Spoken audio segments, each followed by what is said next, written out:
Annual Michigan High School Baseball Coaches Association East-West Baseball Classic on the State Champ Sports Network. Comerica Park, the home of the Detroit Tigers. Tonight is the home for a litany of different college-bound high school baseball players in the state of Michigan. Alongside Lamphere head coach Adam Woolley, I'm Jason Ross Jr. welcoming you into our State Champs booth on a beautiful, beautiful day for baseball. Adam, thanks for joining me. Plenty of talented players, as I noted. You've coached 22 years at the high school level. You coached this game in 2015. We were down on the field prior to the action today, and you told me that you kind of just have to soak it all in. Yeah, absolutely. One of the biggest keys that you get caught up in when you're out here is the fact that you're in a professional ballpark. You're surrounded by Division I players, potential pro players, and just the feeling that you get when you're surrounded by so many great athletes is, you just kind of forget that it's an honor, it's a privilege, it's an incredible experience to be out here. So, yeah, I mean, that was the one big thing I wanted to always tell myself, hey, take it in, soak it in, and make sure that you appreciate it. You go back to 2015, you've been through the day that leads up to this event. I was listening back to our podcast earlier today on the State Champs Network, and you noted that the practice at Liggett that takes us up to the game, that's what people in the crowd today kind of miss out on, but it's a sparkling experience because you see guys, as you mentioned on the podcast, middle infielders that haven't played together all year making turning double plays. It looks like they have been together all year, but just the talent and the chemistry that comes together so quickly is pretty interesting. When you watch these kids practice beforehand, it's almost like watching an elite level showcase, and it would be a great experience to see pro scouts and everybody out there because some of the things that you see are just absolutely remarkable, and I think you did hear me tell one of the coaches in the dugout. I remember taking a BP ball, hitting it out to right field, and typically that's one that's going to get cut off. I just watched this kid stand flat-footed, 305-foot, dart right on a line to the third baseman. So there's some incredible talent that's out here, and it's going to be on full display tonight. Should be a fun one again. As we noted, we'll be here all night with you at Comerica Park, and the day again leading up to this. It's the experience of being in a big league dugout at a big league park. I saw they took the guys around for a tour of the clubhouse. I mean, as a player, if you think back to your high school days prior to moving on to playing for Oakland, what would an experience like that mean to you? It would have meant the world. I shared, back in 2015 in an article about exercising demons, I had this recurring nightmare that I would always forget my uniform if I was ever given the opportunity. And the fact that I, as a coach, got a chance to be out on the field was incredible in and of itself. If you were to give me this opportunity when I was 17, 18 years old, I don't know. I think I might even be too excited to even play the game. So, I know that there's that level of excitement, and then there's a level of anticipation and anxiety. But once you get out there and you see, all these kids surrounded out there with just the great talent, it just settles you in. And like I said, you just want to encapsulate it and soak it up. That's a look at Orchard Lake St. Mary's right-hander Tommy Allman on the mound right now. The first pitcher that we'll see for the East team today features the fastball, slider, curve, change mix. Again, it's just so much talent out there, part of an Orchard Lake St. Mary team that you mentioned earlier today might be the greatest of all time when you think about the state history. Just an absolute wagon. They were unstoppable out there. A 43-1 record over the course of the year, and a lot was made of junior pitcher Brock Porter, who throws 100 miles an hour and is going to be an absolute phenom in his own right. But right now we're talking about Tommy Allman, and Tommy was the one who was there in the big games, pitching the championship game through 6 innings of scoreless ball for Orchard Lake St. Mary's, and he's the right guy, right time, and what an honor for us to be able to take a look at him and watch him pitch tonight.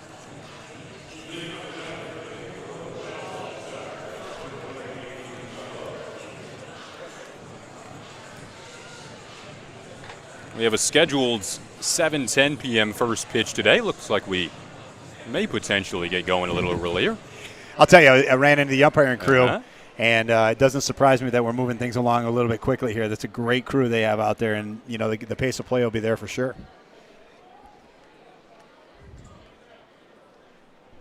JT Sokolov will lead things off for the West team. He pops this one up the right side of the infield where Ryan Shapinski resides for out number 1. 1 pitch, 1 out. That's the mark of efficiency right there, and keep it moving along. Came straight at him, attacked him with that fastball, and just a little bit tardy on it, but I like the aggressive approach. Brings up Luke Lito out of Portage Central, one of 2 Portage Central players on the West roster. Luke, before the game, was honored with Mr. Baseball. Last year, he was ranked the number 7 prospect for the 2021 MLB draft. Just kind of shows you the array of talents on display. The other Portage Central player is left-hander Gavin Bersoski, who we'll see later on. And Lito is something else. I mean, he's got all the tools that are here, in order to be a Major League Baseball prospect, and he's very high on the radar, and you're going to see some outstanding things from this young man. Allman working quickly, 2-1 on Lito. Here comes the 2-1. Strike called on the outside corner, 2-2. Establish that strike zone early. Let you know there's going to be a little bit extra on the outside part of the plate there. This is the laced foul off to the left. And Adam, when you think about a guy like Tommy Allman working quickly, rhythmically, pitches coming in every 15 seconds or so, for a guy on the mounds, and I guess the infielders behind you, how does that positively impact the thought process? 100%. The infield stays more engaged. We always try to teach, that kind of pace that you want to get back up on the mound, toe the rubber, and get your signs and get right back in there real quickly. Guys who work deliberately and slow. This is laced to the gap in right center, and that'll get down for our first hit of the afternoon. Lito wants extra bases. He wants 3, and he will get there standing up.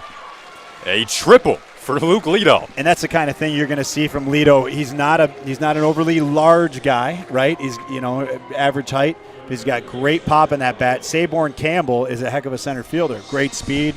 Generally the type of guy that's going to get to that ball and cut it down. But it was hit sharply into the gap, and the next thing you know, Lito's standing over at third base. But getting back to your point about pace of play, it's imperative. It keeps everybody involved in the game, makes the infield just on their toes, and just keeps everything humming along. And I really do like the pace he's got going right now. Spencer Verberg up to bat next. He pops this one up and will reach out and try to grab it as a fan gets a souvenir that hung up in the air for quite a while. Good to see the fans in here, as you told me prior to today, just after not having this a year ago. 39th annual. Next year will be the 40th. But such a cool atmosphere. I hope they have the opportunity to, have a lot to cheer for tonight, and it's just great seeing, faces back in the crowds. And when I say faces, I mean faces, not masks. It's great to just see people out and about. This is delivered to that same area in right field. This time the out is made. Tagging up is Lito. He'll head home and score the first run of the afternoon. So the West breaks the scoring seal, 1-0. Well, there you go. The speed of Lito, getting that triple all the way to the gap, setting yourself up with only 1 out, and then all you got to do is hit that relatively easy pop fly out there, but it's doing a job, and that's fundamental baseball right there, putting up runs where it's necessary, and good job by the West right there executing in a 1-out situation.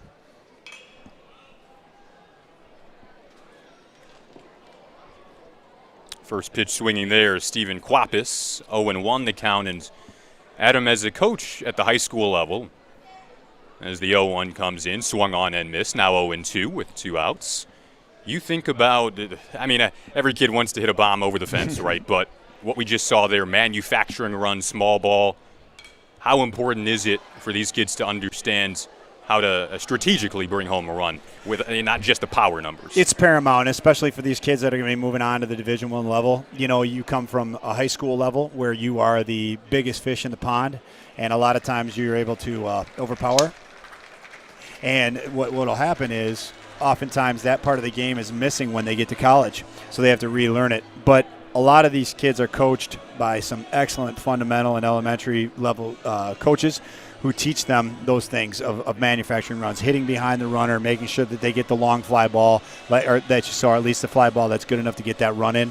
And it's one of the most important things that you almost have to reteach after having been the biggest fish in a much, much smaller pond and then moving on to the next level. So good efficient ending there by Allman for sure. He, like you were saying, he sets the pace. I mean, he gets on that rubber, toes it, grabs the sign, and comes right back at him. Very efficient, very effective pound of the zone, but good swings all the way around for the West. There's a look at Ethan Hoteling, who will get things underway for the West side when it comes to defense. He's on the mound today, the right-hander from Zeeland East. Committed to play for Western Michigan this upcoming fall, and he'll make his way over to the campus. And I saw in your notes that, he was waiting on a scholarship offer and got a FaceTime call. If that doesn't tell you what kind of technology we were dealing with over the pandemic, nothing will. But, it's interesting, especially for this group that had their season taken away from them in their junior year, seeing all the different ways that they've adapted and actually overcome what was a difficult start of the season. It's interesting to see a story like that from, Hoteling here, that he was given an offer by FaceTime. It's great. Right. It was during the heart of the pandemic, too, in quarantine. He was kind of worried about the college offers maybe not coming in as he anticipated they would until he received that FaceTime call from one of the coaches on the Western Michigan staff offering him the opportunity to become a Bronco. This is an athletic kid, Ethan Hoteling, who will delve into throughout his opening stints. Yeah, Ethan's got that look of a quarterback. He was their Zeeland East quarterback as well. And he's got a bunch of different pitches, but his biggest key is going to be locating his fastball and making sure that he gets it over for strikes. And, again, we'll see how how effectively he pounds his zone. We'll face the Detroit Country Day product, Saborn Campbell, who is playing in center field today for the East team and leading off in their lineup. Every tool is at this young man's disposal. Every tool. He's got excellent pop in his bat. He is a very heady player, smart positionally, does a really good job, and obviously good head on his shoulders going to Stanford. Here comes the 0-1 to Campbell. Off the outside part of the plate, 1-1. Committed to Stanford all the way back in 2018, so he's known for a while that he'd be heading out to Palo Alto. D2 All-State this season. One of the better football players in the state as well. So you have two football and baseball guys going head-to-head here. One in the batter's box and one 60 feet 6 inches away on the mound. Saborn's had our number at Lanphier High School. We had him in the district final in football and then also in the district semifinal in baseball, and they got us both times. Congratulations. But there's an indication right there of his speed, slow roller to shortstop, and able to put pressure on a very, very sure-handed shortstop and Lito over there. And next thing you know, he's out over at first base. And Lito's throw to Verberg, Wentz, Array, and Adam, again, we get back to kind of the small ball, the fundamentals of the game, but putting the ball in play and something good will happen. It sounds kind of cliche, but it's true. We saw it there. At this level, it's one of the most important things that you can do. Taking the strikeout out of the play and making sure that you put pressure on the defense is one of the biggest keys. And at the end of the day, it's what you should be preaching as a high school coach, is that if you put the ball in play, you're still playing against high school defenders. And as you saw right there, a little bit of speed, making him rush that internal clock, and the next thing you know, he's standing at first base. And it's key. He's just on base. Doesn't matter what the statistic line says. He's on base. Brings up Alex Mooney, the shortstop from Orchard Lake St. Mary. He's pretty high up there on the MLB prospect list as well. There's Campbell getting a great jump. Not even close. His speed and athleticism, the dual sport athlete on display once again there as he swipes second. So now a runner in scoring position with nobody out. And immediately you're turning up the pressure. You're putting Mooney into a favorable count type of kid right now who knows these types of things, expecting fastball. Gets an off-speed pitch there. But he's the type of kid that's going to be into positive count situations, become extremely dangerous. And we talked earlier in the first inning, the top of the first, about manufacturing runs. Campbell's speed gets him into scoring position with nobody out. You have a myriad of things. Now he can shorten up at the plate here, and he can actually go opposite way and make a productive at-bat out of a defensive at-bat. Good hold right there. Full count now after taking that pitch outside. And Hoteling working out of the stretch for the first time. With the speed of Saborn Campbell at second base. Here comes the payoff. Got him on a little slide piece right there. Yeah. So that's one of the big things right there. We talked earlier about manufacturing runs. It's important. It's an all-star game, right? And Alex Mooney knows that he's a top prospect. That was a big swing. But in a situation like that, sometimes you're a little bit better served to shorten up just a little bit, put that ball in play over to the right side, move your runner along, set him up so that you can, make the runner only 90 feet away. And that's a good heady team baseball. And to your point, something that has to be taught over the course of time, because when you're a player like Mooney, you've seen these gigantic statistics come out, and you have to almost relearn a different style of game. That brings up Owen Carapalati from U of D Jesuit, committed to play for Georgetown. The Hoyas. Yes. It's interesting watching these kids pitch right now, and Hoodling's got very good movement, mostly middle out on most of his pitches, but this he should have a good time here cutting in. Yep, there you go. Trying to run the hands in on Carapalati. Yeah, Zeeland East's head coach Matt Sattler said for Hodling, throwing hard is one thing, but he can also locate those pitches, and he can throw 3 pitches for a strike. As this one is popped up to left field, Jared Spencer ranging back just shy of the track, makes the catch. Campbell will tag and advance to third. So a little more small ball on display. So there you go. You take that into consideration. If Mooney's able to shorten up on that swing just a little bit, move the runner over, that fly ball would have gotten that equalizing run in. Okay, now you're sitting at 2 out, a little bit of a different pressure situation for Greg Guzik.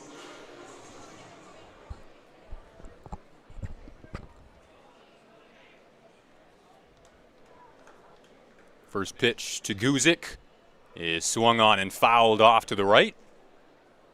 And Adam, how do you like to teach the 2-strike approach? That's an interesting topic for me. Well, it's been very important to our team success this year. It was one of the things was coming up with a 2-strike approach. I'll let you get the call here.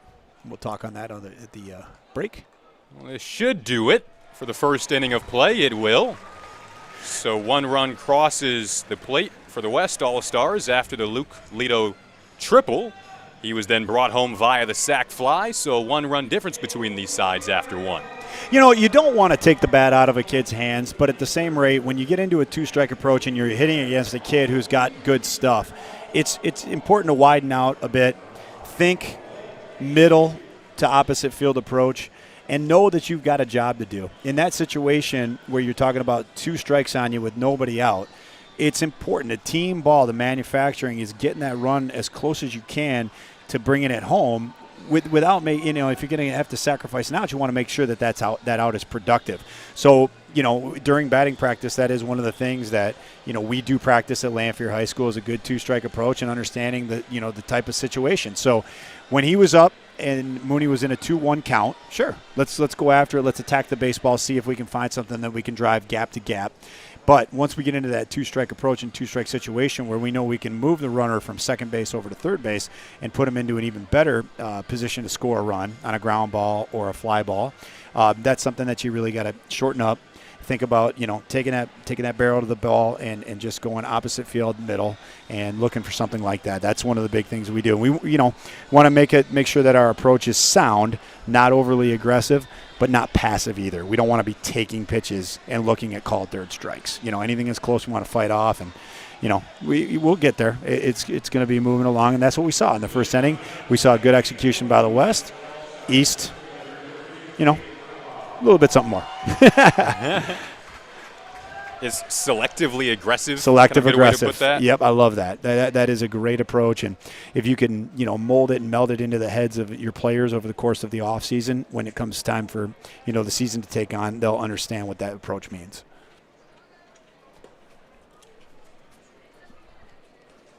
First pitch to Arbaugh from Alman is a ball. 1-0 count. We saw how quickly Tommy Allman worked in that first inning. The right-hander comes home and draws a swing and a miss, 1-1.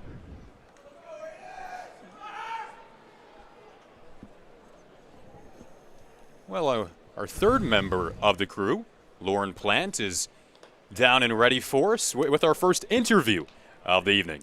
Mr. Baseball.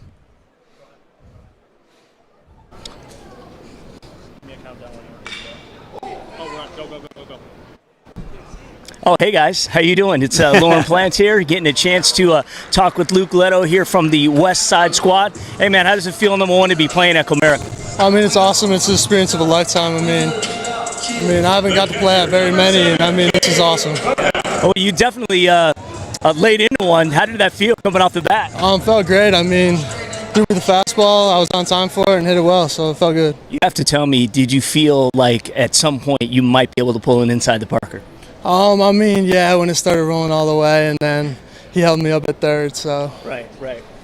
Real quick, obviously you guys, you got to the state finals. First time, right? Your school had been there, I think, since 2002. Didn't come out the way you wanted, but how are you going to remember this season with your teammates? And I mean, it was a great group of guys. I mean, it was an awesome run. We did something special, and I mean, we didn't come out on top, but I mean, it was a lot of fun. yeah, and obviously you have a lot to look forward to. Louisiana State, how did that come about, and how excited are you? I mean, I'm super excited. I mean, ever since I was a little kid, that's where I wanted to go. So, I mean, when I got the chance to go there, I took it. It's awesome. And you're comfortable with humidity? That's all right with you? It's hot out here today. You have no idea what you're in for. Yeah, I mean, I don't know. I like the heat. I don't like to be cold. Right. So, Luke, thank you. Thank you. Okay.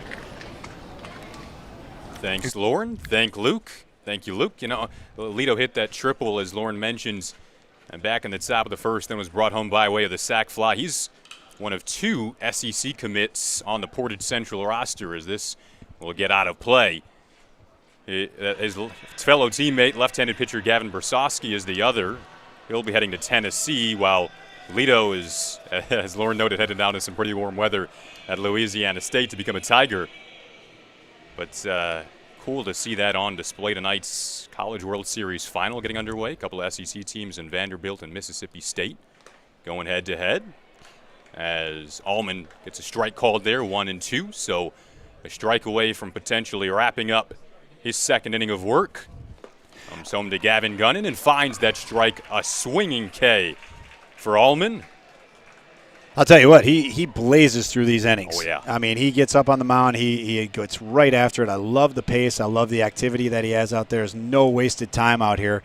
And that inning was an indication. I mean, Lauren just was about halfway through that interview, and we were already at 2 outs. But back to your point about the SEC, what a dynamic culture it is for those kids that are going to be able to experience that. Catcher of mine played in the University of Kentucky in 2011, Greg Fettis.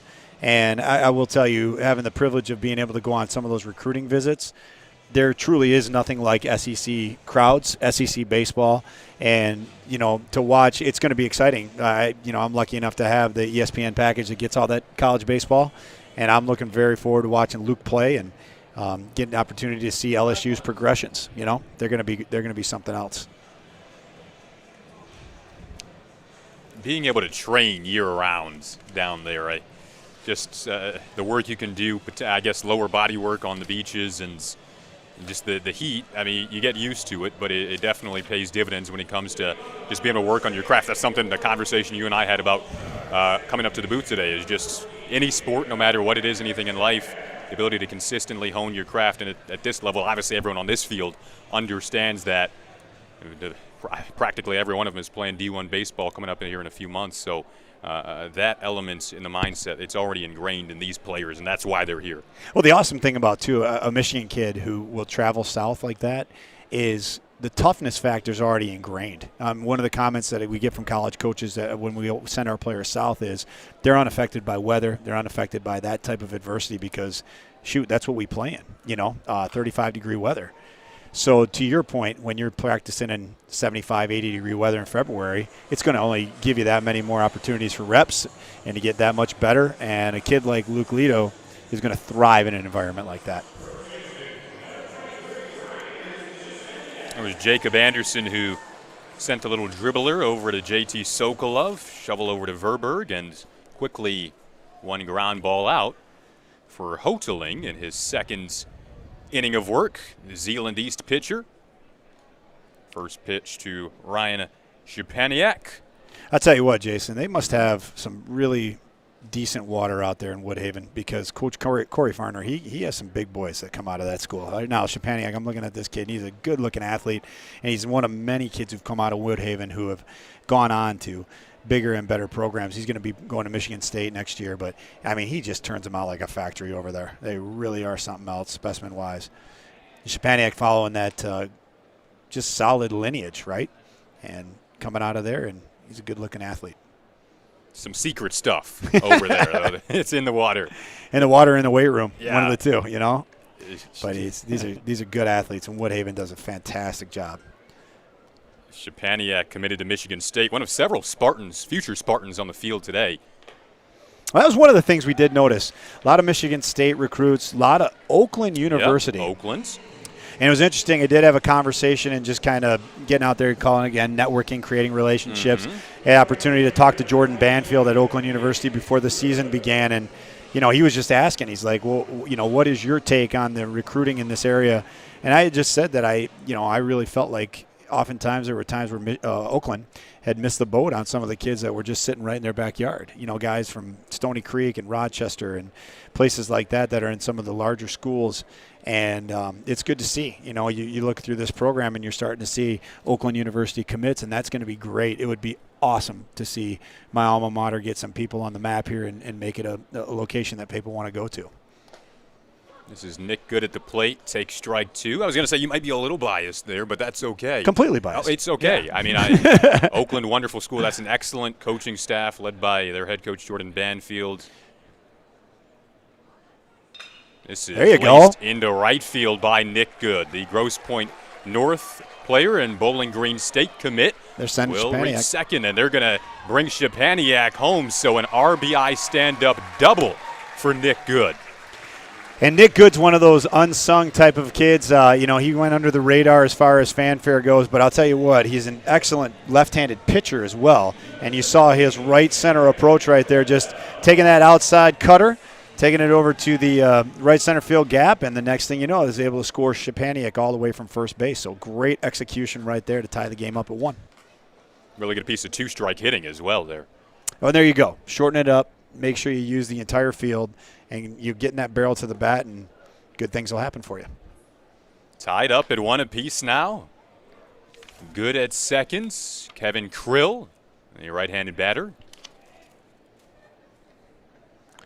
And Kevin's one of those kids that I feel like has been on the red shirt plan. I always feel like I've seen Kevin Krill's name come up in statistics and in box scores for about 7 years, and I know he's only been there for 4, but he's an excellent ball player. We were just touching on Oakland. He's a future Golden Grizzly. There you go. Committed out of Lakeland High School. Brad Farquhar, another great Michigan high school coach. What were your conversations like this week with coaches? You talked to quite a few down on the field earlier today. Just how excited were they for this? You know, it's a culmination of, like we were talking before, about getting your season back and having everything come to a head. And this is usually the end cap, right? This is the celebration and the recognition of some kids that have put in the hard work. It's a great chance for them to get some face time. And pure excitement, loose, fun atmosphere. You want to win, obviously. But, you know, making sure that you're out there and putting your best out there against some of the best in the state is absolutely one of the things that the kids want to do out here. So a lot of the coaches were just excited, you know, that we got to be back and enjoy the season all the way through its end. And this is just a perfect culmination right here, watching some excellent baseball, but played by some excellent baseball players. Well, Krill on to first base after the walk. Here's a young man right here who is built on speed, very, very similar to I kind of liken him to a Kenny Lofton type of body. Very quick twitch, very fast player right here. And Cam's he's going to play for the Zips. Yep. You know. Cameron Benson's out of Southfield A&T, committed to Akron, awaiting an 0-1. And again, he's one of those types of kids that's going to grow into the body a little bit more. You can tell he's still got some room in that body to put a little bit of muscle and mass on. But the tools, again, are there. And let's see if we can get this kid to put one down either in the outfield or on the ground and watch his speed. Here's a ground ball, though. JT Sokolov will go to first. He did beat it out. And he beat out the throw. So it looked like a routine double play right there. But, again, when you're challenging a kid like Cam Benson to try to double him up, you got to hit at clicking on all cylinders right there. And if that transition isn't smooth, fast, and right on time, you're not going to double him up. So good speed, good effort there by Cam to make the most out of his routine ground ball. See if they don't send him. Such an athlete. Benson over at first. Nick Good at third. So runners on the corners here with 2 outs.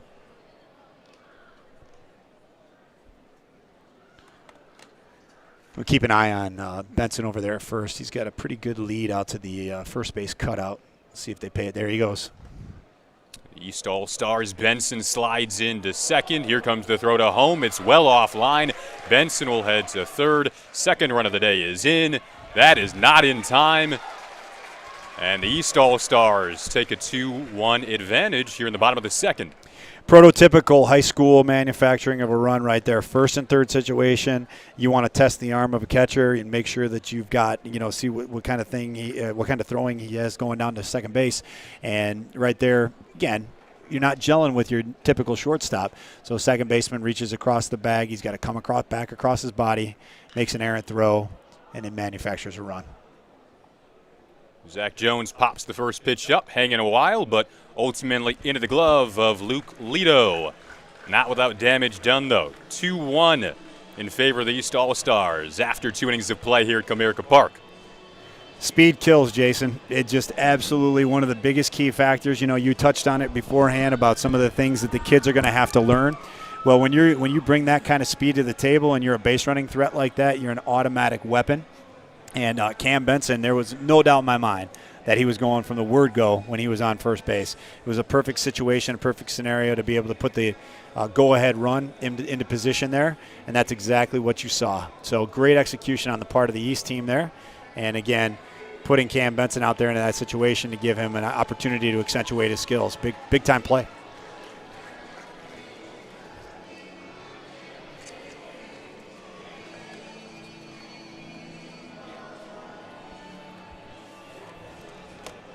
Pleasure to have you with us today on the State Champ Sports Network 39th Annual Michigan High School Baseball Coaches Association East-West Baseball Classic.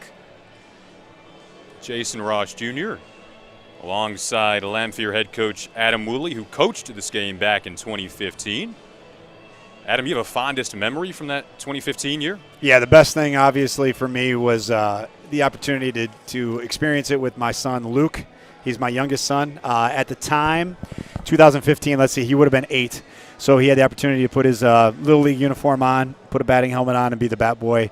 And we were, again, father-son moment, and had the opportunity to play catch with him. I know my second oldest son would have loved to have been there too, but he was playing that day, so he didn't have the opportunity to come out on the field. And, yeah, Luke just absorbed it, and to be able to experience it with him, and pass that along, because my fondest memories occurred at the corner of Michigan and Trumbull. Comerica Park, special place in and of itself. But, to be able to do that with my kid was just outstanding. So we're going to get our first look here, Jason, at John Locker. Yeah, to Brother Rice, another future Spartan, Michigan State commit. This is so cool. This really is. Locker, the right-hander, who will step atop the mound, has a fastball that's topped out around 92. Good spin on that fastball as well. Change-up and slider in his mix and gets a first pitch strike here. Yeah, Locker fits that mold that Jake Boss likes. He looks for power arms, good movement. Mark Vandermeer, their pitching coach there, he's another type of guy that looks for guys that can move the ball around the strike zone, but still with good pop. And you're seeing right now a little bit of a running two-seam fastball coming out of the hand of John Locker. And, he'll bring it. He'll get it up there into the 88 to 91 mile an hour range pretty consistently. And he has a good changeup to boot. And I think you just saw it right there. Right on cue. Thank you, John. That changeup, how important is it to develop a change in tandem with the fastball and a changeup that you can go to on any count? The beauty of the changeup is that it looks just like a fastball coming right out of your arm slot, right? The difference is obviously that you're going to over-pronate and bring the hand over the top, and but to make sure that you have that, the yin to the yang, so to speak, with a powering fastball like he has, and then to come at it and see that arm slot looking like a fastball, only to have it come in there and basically float in there and into the strike zone like he just commanded. That's excellent. I mean, and you don't have to do anything. You don't have to do anything drastic. It comes right off the hand naturally. Doesn't tax the arm very much. It's a great out pitch. right now Locker looking very solid in command. He's got great run on his fastball right now, and he's locating pitches very well. Quickly dispatched Sam Bassett Kennedy, who's committed to play for Tennessee. That brings up JT Sokolov. Sokolov, he's one of the kids I was interested in seeing. He looks like he's got a good baseball approach. But again, Locker able to stay down in the zone, moving the ball around and getting those easy ground balls. That's about as snappy and quick and efficient as it gets, keeping it on the ground and thinking his infielders behind him. Well, good thing we're not getting paid hourly. No, yeah. The pitching in an all-star game, I mean, it moves you along swiftly. Yeah, we are moving at a great pace. And I wasn't joking about the officiating crew that we have here today. They are, Mike Gentry, Mike Schramm, Gary Wagenschutz, and Rodrigo. They are guys that like to keep the game moving. So I love the pace. I mean, it's just incredible to watch these kids get in, on and off, and move along and do exactly what they're supposed to be doing. Some of the best in the business. There's a look at Jared Spencer, who takes over at top of the mound now for the West All-Stars. Spencer, the left-hander from Centerville. And you were telling me about Jared's twin brother, Jacob. Tell us a little bit more about that. I mean, well, Jacob isn't here today. I see I'm already mixing them up, but you can't tell them apart when you see them otherwise, other than the fact that Jacob typically has the catcher equipment on, because the neat part of the story is Jared's twin brother Jacob is his catcher at center field. So naturally, some of the best chemistry when it comes to pitcher-catcher combos in the state of Michigan. Maybe that was done by their parents. Maybe when they came out of the crib, they just threw catcher's gear on to Jacob, and that ended up sealing their fate, They both have the flow, as you can see on our monitor there. So that's definitely one of the factors that stands out. I think Jared's going beyond flow. He is, he's got some wild hair there. He's looking like lead singer of Metallica or Poison circa 1980s right there. He's got the good hair going. I love it. We'll work first to Brandon Ford. I'll tell you what a story Edison is. A program that hadn't been around, and they're just turning out ball players over there. And Brandon Ford's one of them right here. They're an excellent baseball school. The opportunity to play those guys, and we played a great game against them a couple years back. 2-1, 9-inning game. And they just played it so well. I remember vividly playing against some of these guys. Another one of Brandon Ford's teammates, Omar Boyd, is also playing in this game. He's committed to Prairie View A&M and one of the better second basemen in the state. The third member of our crew, Lauren Plants, is ready for us again. All right, hey guys, we're getting an opportunity to talk to Nick Good, and very good feeling, right, man, to get out here, get a hit, and then kind of part of a double steal. Absolutely. I got down 0-2, and I just thought about taking it the other way. He gave me a fastball, and I put in the gap. Good line drive double. It's kind of a dream, right, when you think about, just being out here and all the great players that have been out here before, and you get a chance to play on a major league field. I mean, how do you put that into words? Yeah, it's really awesome competing against the best talent in Michigan and just being out here and really just taking advantage of this opportunity, and I'm really enjoying it so far. Yeah, your last time as a high schooler, you guys had a good season, got to the quarterfinals, lost to the eventual state champion, so there's no shame in that. But how would you put in perspective just the fact that everything you guys went through, not having a season last year, coming together as a team and getting as far as you did? We had some ups and downs with injuries and COVID all year, so come out in the playoffs strong and having great teammates, great coaches, everyone around us was awesome. Especially missing last year, it's just great getting out there to play with all my friends and all my great friends that I've known for a while. Yeah. No doubt about it. And now you're going to Bowling Green. And, there's on the west side who's going to Bowling Green. Have you had a chance to get to know him? Oh, yeah. Him and Zach Corky are actually both on the west side. Yeah. Playing against them is really cool since I'm going to be playing with them for the next 4 years. It's good to get to know them early. Yeah, exactly. We want to get Zach here because he's also a football player too. So, yeah, pretty crazy. But congratulations. Good luck rest of the way. Thank you so much. Okay. Thank you. Okay. Thank you, Lauren. Thank you, Nick. 2-1 in favor of the East All-Stars here. This is the other Detroit Edison player in the lineup for the East All-Stars. Omar Boyd, infielder committed to Prairie View A&M, as we talked about. 17 singles, 10 doubles, 3 triples, 23 RBI, 31 stolen bases his senior year. Said he was super excited for today. He did look super excited checking him out, before the game. But it's interesting to listen to Nick Good talk about getting down 0-2 and then going into that two-strike approach. And obviously it's something that, has to be, pounded into your head time in and time out, whether through coaching or, through training or what have you. But just goes to show you that he shortened up there a little bit, look for a good pitch that he can handle. Remember, again, we are talking high school players. Mm-hmm. So high school pitchers are going to make mistakes. We left the ball out over the plate on an 0-2 situation, gave him a pitch that was good enough to hit. This is what I want to see. I want to see Omar Boyd on the base pass here. See what he can do. Well, I'll tell you, these Detroit Edison players work some pretty lengthy at-bats. They make you work. Yeah, it was a good patience right there, making him move the ball all the way around. And let's see what he can do on the base pass, too. I'd like, gets a left-hander. Let's see if they're going on first movement. Let's see what they can do. Brings up Charles Coy. Oh, yeah. Jared's getting right after it, so hopefully they'll be able to pick up on that and take off when the opportunity presents itself. And trying to steal off a lefty, you can't hesitate. There, it has to be first move. No, yeah, you have to look for a couple subtle cues, and it does look like, again, like Jared's picking that leg up and just going right after it. So, and oftentimes it's a benefit, obviously, to be a lefty, but a lot of them have trouble going over to first base, making good moves, and sometimes it could be slow and deliberate, and there you go. He picked up on it.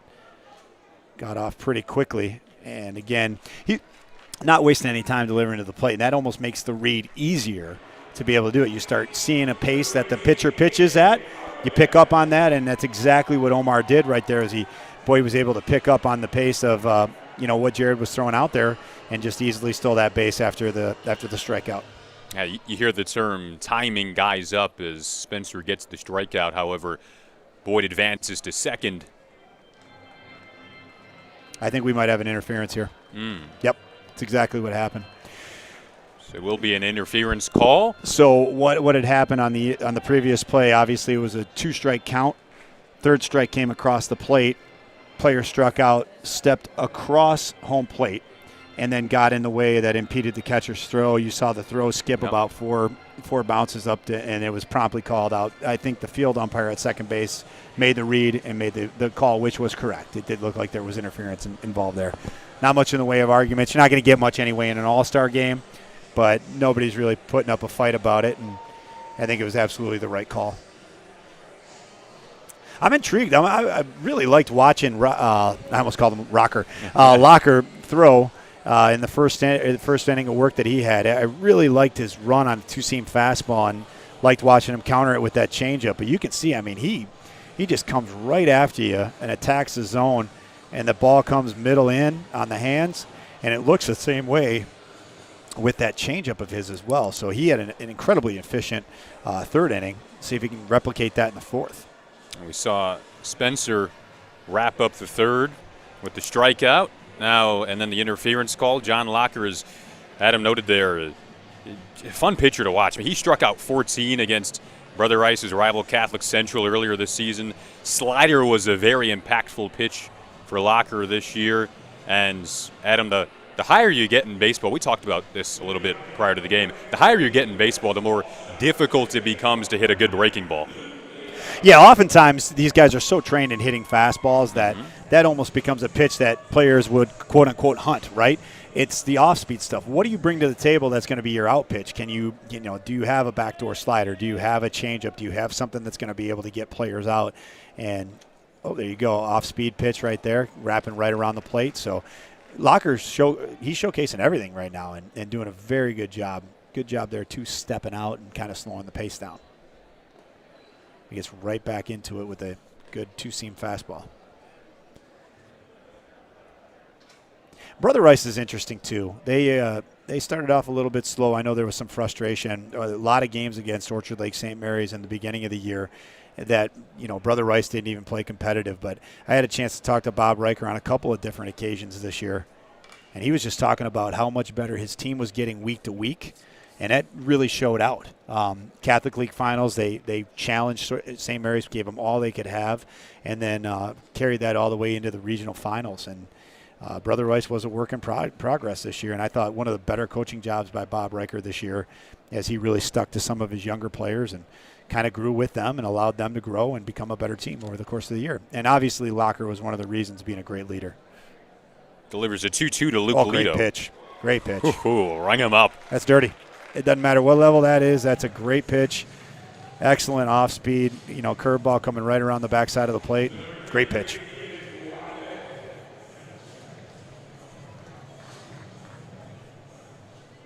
Brings up Stephen Coapis. And Locker said that at his best, I'm just smiling, having fun. Knowing I'm playing the game I love definitely helps. So a lot of guys smiling today as he gets another strike called now.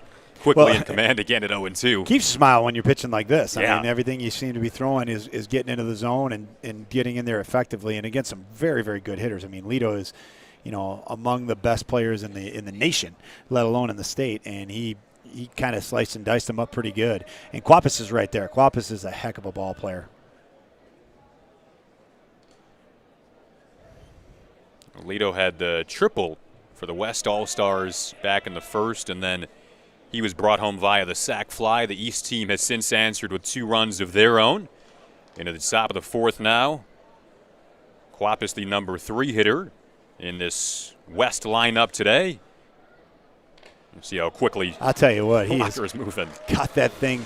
That curveball is just moving on that, in this case, the inside part of the plate against the right-handed hitter. Baffled Lito, and then got Quapis on the inside part of the plate as well. So excellent job and great guts by Locker to be able to put that pitch there.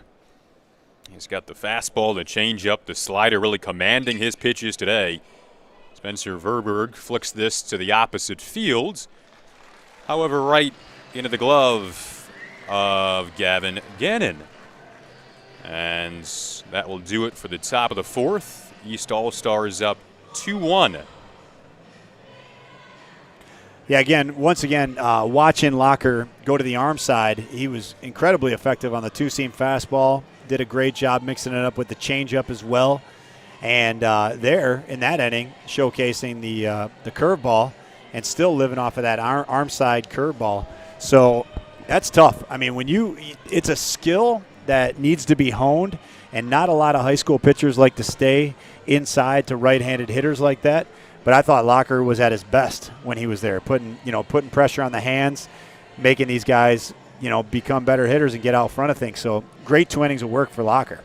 Beg your pardon, that was Omar Boyd who moved over to right field for inning number 4 on the east side. For the West, Jared Spencer will reclaim his step atop the mound here. Second inning of work for Spencer, who was able to get a little help with the catcher's interference call to wrap up the third inning.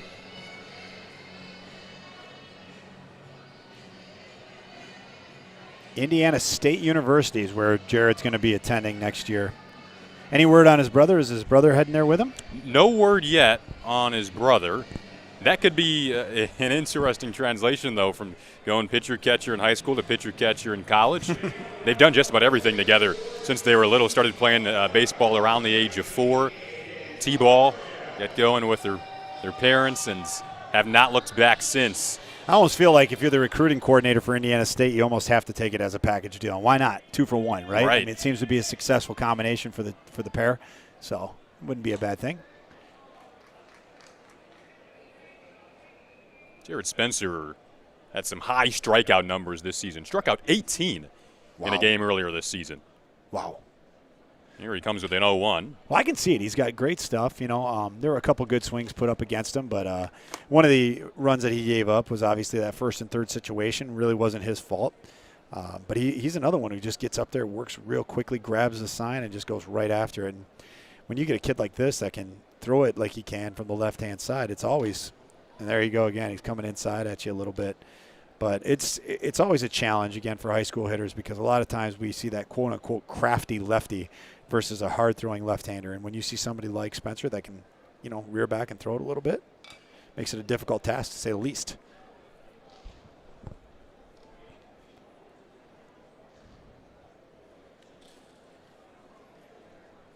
Naturally, as a right-handed hitter, you're going to see less lefties than you do righties. And Spencer comes home with his 1-2.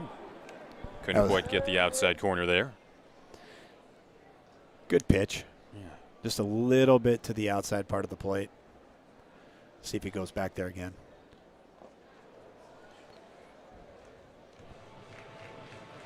Bottom fell out of that pitch, drew a swing and a miss. And sometimes, Adam, we've seen some 0-2 counts so far today. For the most part, pitchers getting first pitch strikes, 1-2 counts more so than 2-1 counts as the next batter steps up to plate here. But sometimes, I mean, you have an 0-2 count, you don't necessarily need a strike. So you hear pitchers talk about, as another first pitch strike there for Spencer, but you hear coaches talk about maybe knowing when not to throw a strike. I don't like the term wasting a pitch, right? Purposeful pitches. Yeah. It's more or less putting it in a spot where you're going to challenge the hitter. You know, the thing you don't want to do is in an 0-2 count, you don't want to give him that perfect, pitch, whether it's a hanging curveball or a dead straight fastball that comes right over the middle of the plate. You want to, move the ball around, change the eye level a little bit, and you don't want to get to the point where you're completely wild, where automatically you're giving it away. But the point is that if you can get somebody to chase something that's up at their chin, you're changing the eye level. If you can bury a curveball in the dirt, then you're changing the eye level, and you have the ability to move the plate around, so to speak, on the hitter. So you just don't want to, live in that strike zone where you're going to put something out there that they're able to manage. And it's just a simple part of pitching, art of pitching. Spencer's been all over on Locker so far. In, out, up, down, and he's worked it to a full count. Good job by the big man here. Pitcher on pitcher matchup. The payoff. Walks him. First walk of the day issued by Spencer. Good patience there by Locker. Even the second strike was arguable, and he really didn't get a whole slew of pitches there that he could have gone after anyway. So a good job of being patient there by Locker, and good reads. Excellent at bat. Micah Ottenbright.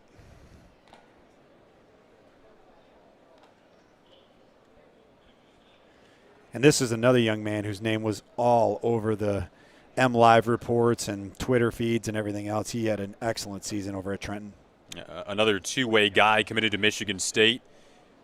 On the mound, he's got the fastball, the curveball, the changeup, the slider. Kind of cranked up his fastball velocity to 94 this year, and he do some damage in the batter's box. He can absolutely bring it off the mound. So it's going to be interesting watching to see if we will get an opportunity to see Ottenbright on the mound. But he has a variety of pitches. Throws the ball extremely hard. He was one of these kids that was developed at Trenton and through Coach Zalka over there. And just kept hearing about what a tremendous upside he has. And so all the potential in the world for Ottenbright.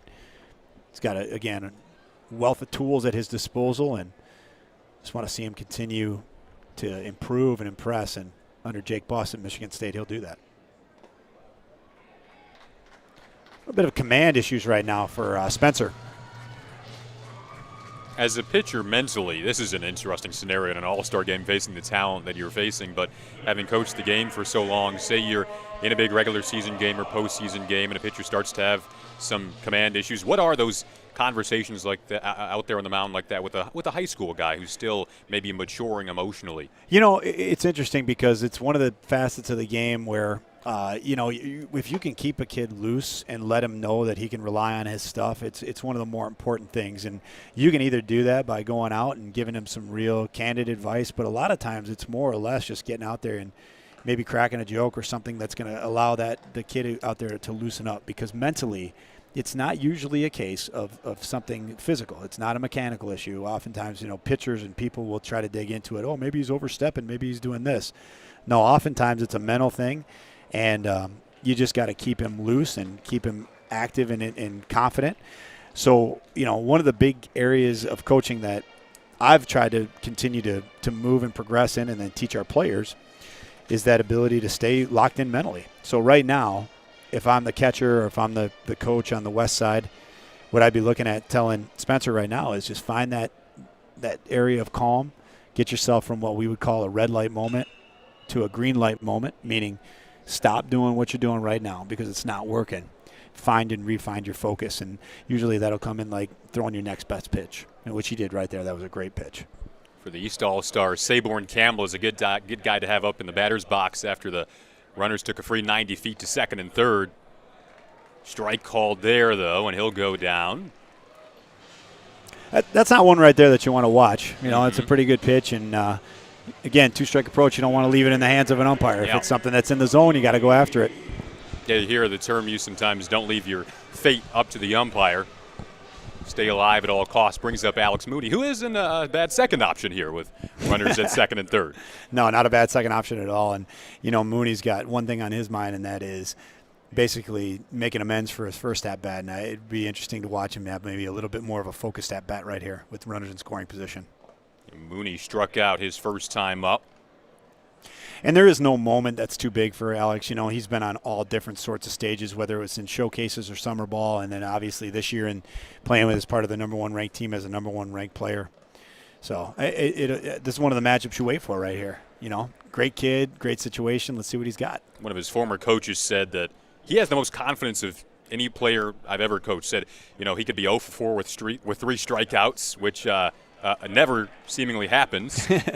Now he's got a 2-2 count on him here, but he said that, he could be having a bad game, but it doesn't matter. He'll walk out of the ballpark, this is the exact quote, said, thinking he's still the baddest son of a gun out there. Yeah, and that comes from having a lineage. His dad played for Michigan, and again, you and I, this stuff we had an opportunity to talk about before.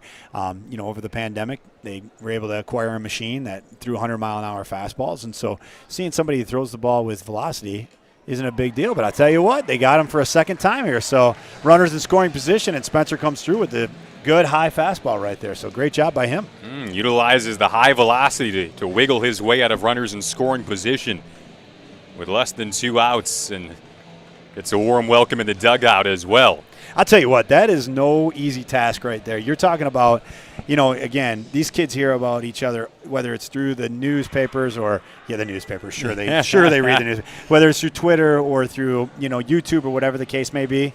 And so just the fact that Spencer's able to get past the myth of Alex Mooney with runners in scoring position there is a pretty telltale sign. You still read the newspaper? A little bit. Whenever I can get my hands on one, I do like the feeling of having a sports page in my hands, right? But it's so hard to find them anymore, and there's not much to it anymore. And obviously, having your cell phone there is accessible, and everything is just there. You can find information at your fingertips, so to speak. So, yeah, no, not a whole lot anymore. But I do like it. When I was in the airport, I actually did get my hands on a newspaper, so that's a good thing. And so it's nostalgic. I like nostalgic. A good sports page too. Yep. And it's different when you have it's just like having a regular hard copy book in your hands, right? There's just something substantive about it, and it's a good thing. So there's an interesting story. This is Hunter Pydek, who's on the mound right now out of Troy Athens. And, a little personal note, this is a former teammate of my son's. My son Nate played with Hunter, and I did actually run into Hunter's dad in the stands today, and I just told him and I told Hunter, I just wanted to pass along how proud I was of him because Hunter – this kid is a self-made kid. I mean, he is one of those types of kids that just continue to work and hone his craft year in and year out and get better and better and better. And this year was an absolutely dominating year for Hunter. He was in all types of big game scenarios and got his offer to play at Oakland University. And good things are going to happen for this kid because he's a workhorse. He likes to get after it in the practice facilities and in the off season. And again, I'd like to see Hunter put on some pounds in the weight room. I think that'll help him out a lot. But wait till you see these arm slots that this kid throws out of. He's got a lot of good funky elbows and knees coming at you and a lot of good movement. You could see it in the warm-ups there. A right-hander with the fastball, curveball, slider change, and he'll sprinkle in a splitter every now and then as well. Curveball's absolutely sick, bro, as the kids say. So he's got good stuff out there. You've got 4 kids. You know the lingo. I have to keep up. Jason. Oh, yeah. If I don't, I'm going to become obsolete. I find myself wearing cargo shorts and Keens. You know? I don't know if there's anything wrong with that. It's just it's whatever works for you. Well, yeah, you've got the I just try to stay on top of everything, you know, whether it's the fashion game or the teaching or coaching, whatever the case may be. And I got my 4 kids to keep me in check. They're like, Dad, don't put that on, you know. So I credit them a lot with my athleisure style. There you go. There's the Hunter Pydek curveball right there. Jason Ross Jr. alongside not only the head coach of Lamphere High School, but also one of the best dads in the business, Adam Woolley.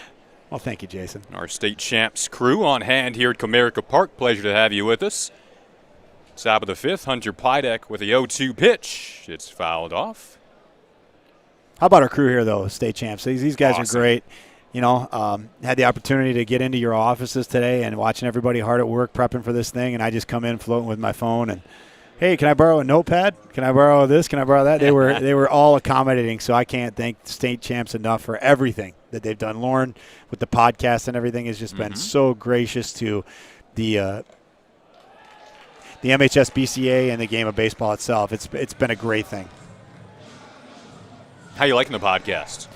You know, what a great experience. I had tried to branch out and do it on my own through the MHSBCA. And, you know, when Lauren approached us and said that he wanted to take it, adapt it, and then kind of craft it, I was all about that. And the fact that, you know, we were able to bring in a co-host to help, you know, put a little buffer between me and the guests that we have on, so I can bring out some more of the coaching versus the hosting, was pretty key to me, because to be able to go coach to coach like that and then have an intermediary be there is just makes the podcast that much better. So we've been very fortunate. What we wanted to do is we wanted to, instead of it just being 2 guys talking about the sport, we wanted to bring in guests who actually knew what they were talking about. I'm proud to say we've had some of the finest guests out there, and that's what it's all about. You know, we want to recognize the people who are in the game. You know, it's not just about the host or what our opinions are. It's about growing the game and making sure that the players and the coaches and the families and the parents, they all got their due. And I felt like that was one of the big cornerstones and the pillars of what we were trying to accomplish on the podcast. So it was a great experience. This is J.D. Garman in the batter's box now. Swings and misses at the 0-2 and goes down swinging. Now 2 outs here in the top of the 5th. So Pydek right now showing you a little bit of that variety that he has. He's not going to overwhelm you with power pitching at all, but he's going to move that ball all around the zone. And you've seen sliders, you've seen curveballs, you've seen changeups, and then he comes at you with just a fastball that works up in the upper 80s, and it's got enough to it and enough movement to it that it brings a little bit of bite. And there's a great example right there of a sweeping slider that he has. Tough pitch to hit. Reminds me a lot of a player I had back in 2014, Ian Dimitri, who went on to pitch at Northwood, became an Augliac pitcher. And he was the type of kid who didn't have a ton of overpowering, didn't have an overpowering fastball, but had a variety of off-speed stuff and a fastball that moved just enough. And that shades of Hunter right here. And like I said, Hunter gets into that weight room. I think there's going to be even more opportunity for him to add velocity to that frame as well. Pydek's 1-1. Ooh.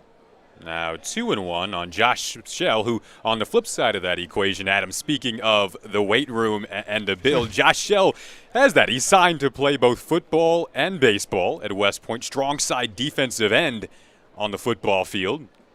You stand next to this kid on the field, he looks every bit of it. And you know, and obviously a kid who's going to be going to West Point, he's got to have that discipline both in the classroom and in regular life as well. They don't just let anybody in there, right? So for Josh to be able to be a 2-sport athlete at an elite military university goes to show you what kind of kid he is. And he just sends one to the gap in deep center field. That is going to roll back just shy of the track, and Shell will easily get to second for a stand-up double, showcasing the gap power. And just to your point right there, you know, he was not in exactly a favorable count, but good strength on strength. And I love when these kids take that opposite field middle approach.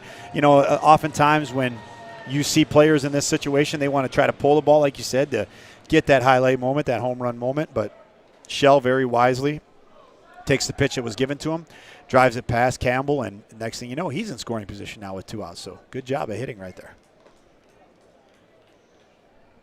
I tell you, there's some excellent movement by Pydek coming across the zone with those sliders. The creativity is fun to watch around the zone as he's now working to Zach Horkey. He stayed inside a couple times there. It's just not breaking in the spot that is getting him a favorable call. And you can see a little bit of frustration starting to come over Hunter there. There's 2 outs here, but a 2-0 count. That is laced foul. Now 2-1 to Horky. Now you do see, it's interesting right now, Hunter's speeding up just a little bit from what his natural pace was. And that could have been due to the lack of the call in the second pitch right there. But 2-1 count right now. You want to just see him stay composed, get him what's been successful. Not coming around very much on that slider right now. He's having a hard time commanding it from the inside part of the plate across the middle, which has been his bread and butter up until this point. 3-1 hitters count now for Horky with Shell at second. And there's a walk, so runners at first and second as the West team tries to get a little 2-out rally going here. And this is one of the things that is going to come with age as well. Again, Hunter Pydek, you talk about high school kids and then moving on to that next level. You start competing at Division I, and I don't care what conference you're playing in, and in this case it's the Horizon League where Oakland U is, you got to settle it down.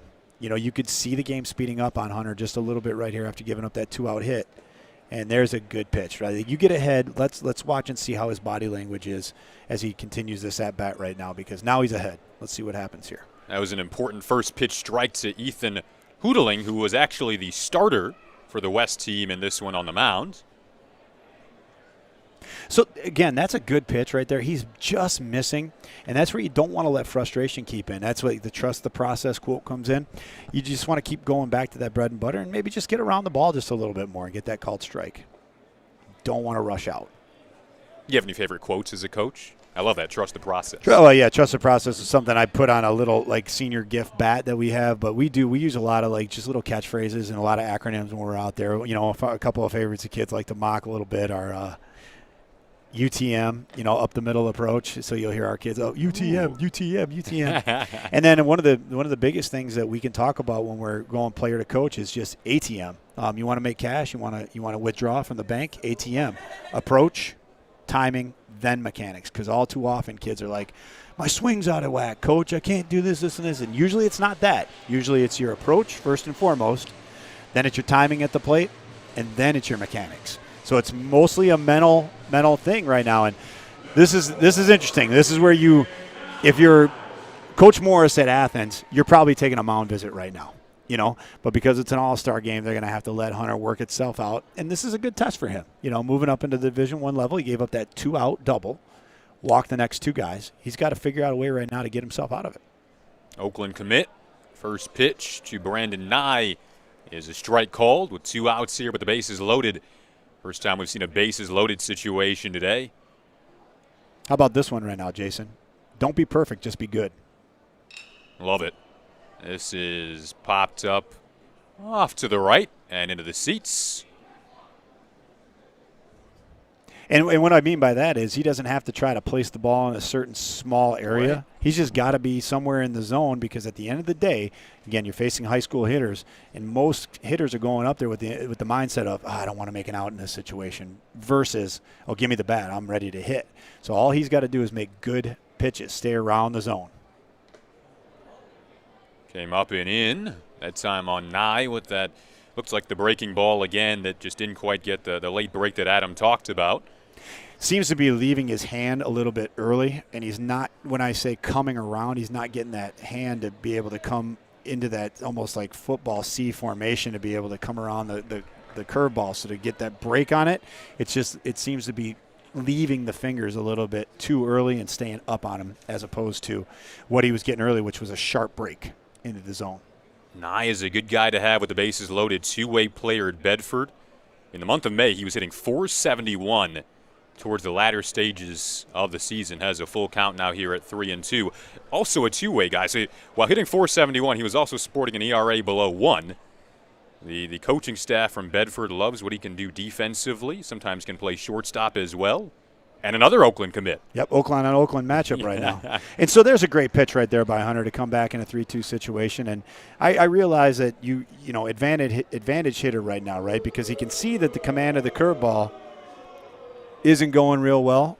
But, you still want to put it into that zone. You still want to put it into an area where you're throwing strikes and putting the onus on the hitter to put a great swing on it and make a good pitch here.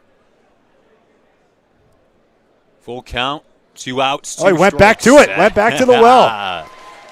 Gets the strike call that he needed to wiggle his way out of a bases-loaded jam. I'll tell you what, right now, if I'm Hunter, I'm walking off that mound with a slew of confidence because he went back to a pitch that was simply not working for him at all, and he had the confidence to throw it in a 3-2 situation with the bases loaded right there. That's a gutsy move right there. I love it. That's the kind of stuff that'll help you grow as a player. I've spoken to a few Oakland pitchers this past season, having the pleasure to do a few of their games this year and talk to Jordan Banfield. The pitchers in particular, when you chat with them, you hear the term competitive a lot, and being a competitive guy on the mound. I just love watching pitchers relish in a strike call to the bases loaded to wrap up an inning. You know, that compete level is something that is inherent. You know, it's more than just the ability to – nobody wants to lose, right, or everybody wants to win. But you've got to be able to get out there and bulldog it up, quote unquote, right? And in that situation right there, Hunter was at a disadvantage. Things weren't working. The pitches that he had normally been throwing for strikes just weren't hitting the way that he wanted. And to come back to that pitch and throw it in a pressure situation, knowing full well you could have walked in the tying run, but still have the guts to do it. That's a unique characteristic right there. And that's why I said I would be walking off the mound with my chest puffed out just a little bit right there because it's gutsy play, gutsy pitch right there. Who we're looking at now for the West All-Stars in the Fenton High School orange is righty Brendan Alvord, ace of the Fenton Tigers pitching staff, as the curveball, changeup, slider, and fastball. As we head into the bottom of the 5th now.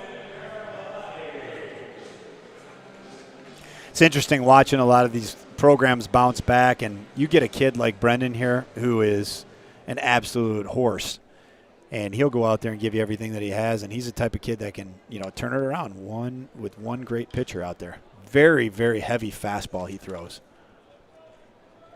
Off speed sits at around, 70 to 80. He's got a curveball that sits at 69, 70 miles an hour, 79 mile an hour, 80 mile an hour changeup, and then come back with the slide piece as well. So 4-pitch pitcher.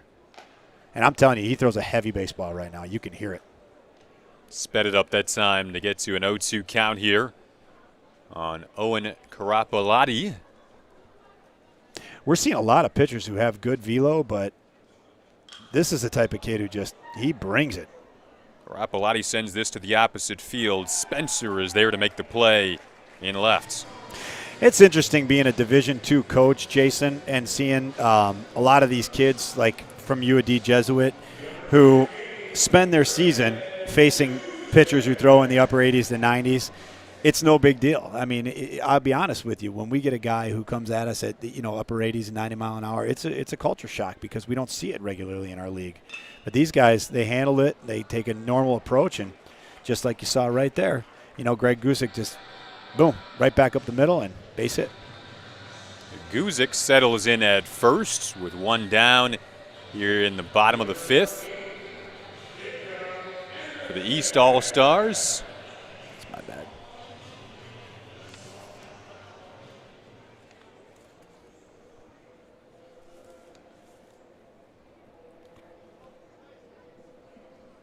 Now we have Jacob Anderson from Notre Dame Prep. Steps back on a pitch inside and in the dirt.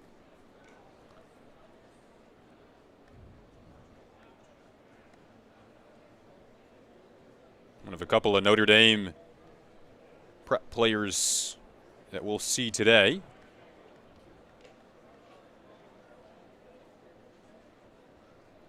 Anderson committed to Michigan State, and this isn't his first time playing at Comerica Park in 2021. Notre Dame Prep actually beat Allen Park 7-1 here back in April.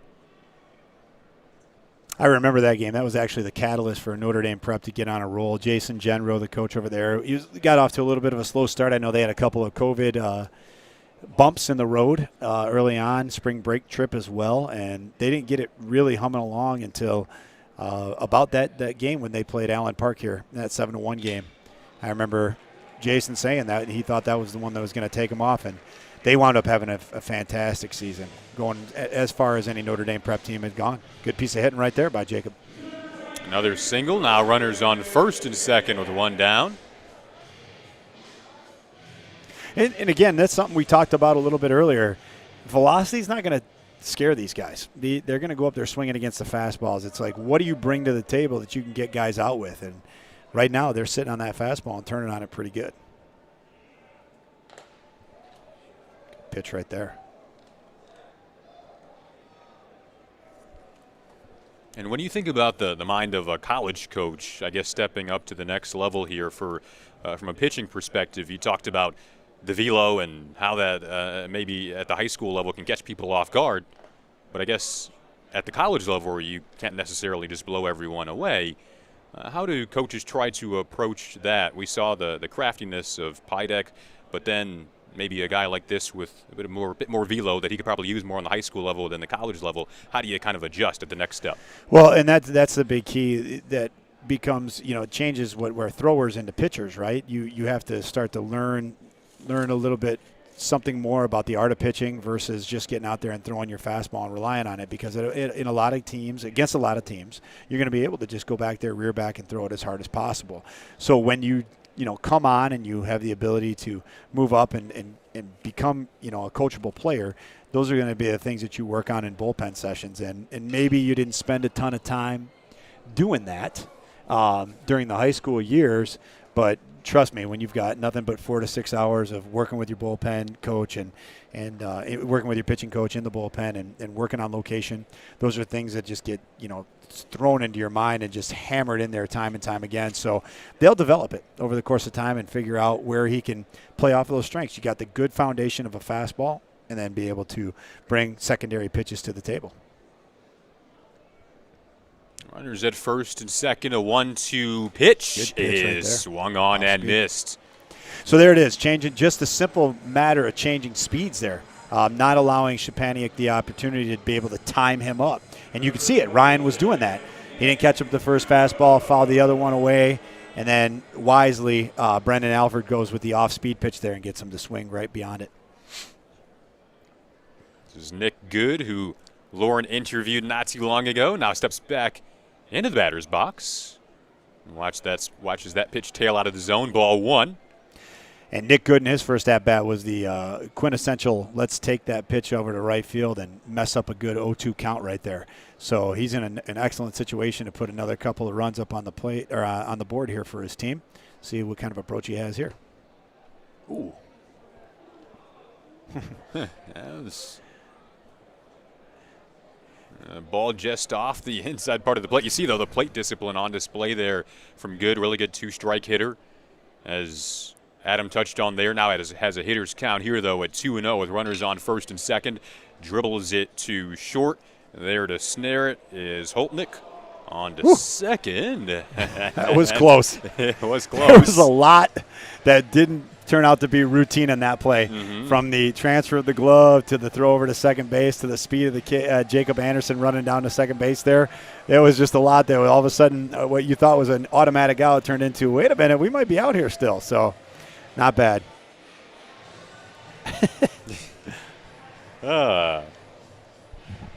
We're shifting along here, Adam, into the top of the sixth now, believe it or not. Well, that speaks to the pace of play from the pitcher's perspective right now, and I really like it. Even when pitchers have been getting themselves into difficult situations with bases loaded, runners at first and second, they've maintained that level of intensity, that level of compete, where they've been able to get right back up on the mound, grab the sign, and go right after the hitters. And that means that these kids are a little bit further along than we'd even like to imagine. So hopefully they'll be coming to college with a pretty good pedigree, knowing that they're pretty self-sufficient and self-disciplined. And again, that's what, when we take a look at Hunter Pydek, he pitched himself out of trouble. And the same thing for Brendan Alford. He had the opportunity to, pitch himself out of a pretty poor situation there. So kudos to both of those guys. Way to work quick.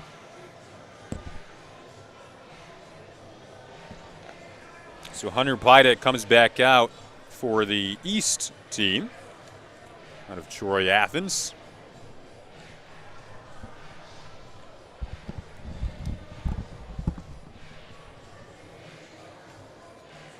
Heideck All-State Division I second team.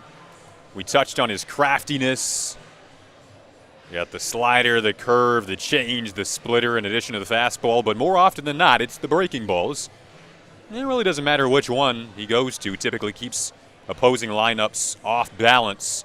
We'll take this moment to step aside and head down to the field for the third member of our crew, Lauren Plant.